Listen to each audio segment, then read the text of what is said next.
ఆడబిడ్డ ఘోష భువన ఘోషలాగా ఎగిసింది దేశంలో ప్రతి గుండెలు ఉప్పెనలను రేపింది మేధావులు నాయకులు కళాకారులే కాదు ప్రవహించే రక్తమున్న ప్రతి మనిషి ఇదిగిదిగో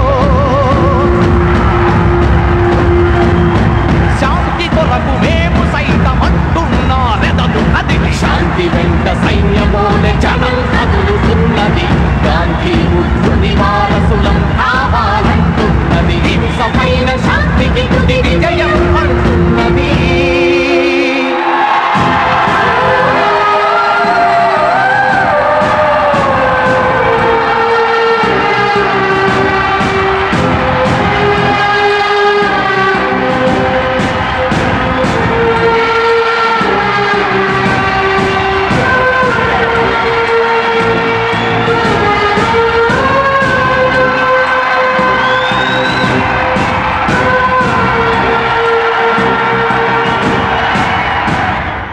చూసారుగా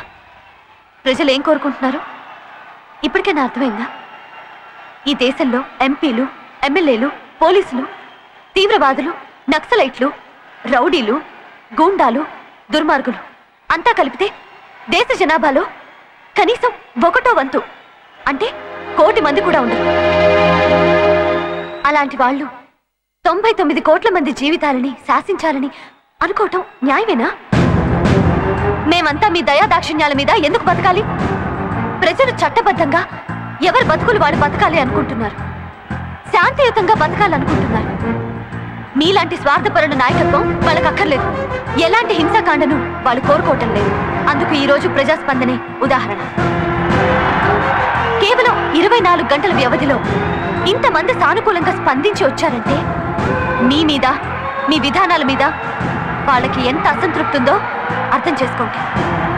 ఇది కేవలం స్పందన మాత్రమే వాళ్ళు తలుచుకుంటే మీ పరిస్థితి ఎలా ఉంటుందో ఒక్కసారి ఊహించండి బ్యాలెట్ పేరుతో మీరు బుల్లెట్ పేరుతో మీరు జనాన్ని వంచిస్తూనే వచ్చారు ఇప్పటికైనా మారడానికి ప్రయత్నించండి మీ బ్యాలెట్లు బుల్లెట్లు కాదు ప్రజలకు కావాల్సింది శాంతియుతంగా బతకడం మీకు చేతనైతే ఆ పని చేయండి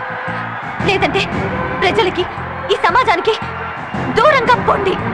ఎక్కడికైనా సరే ఇంతమంది ప్రజల్లో ఇన్ని ఉపన్యాసాలు ఇస్తున్న మీ స్థానం ఏమిటో గమనించండి ఇంకా మీ మొండి వైఖరితో చరిత్రహీనులుగా మిగిలిపోకండి ఇప్పటికైనా కళ్ళు తెరవండి ఇకనైనా మారండి జై హింద్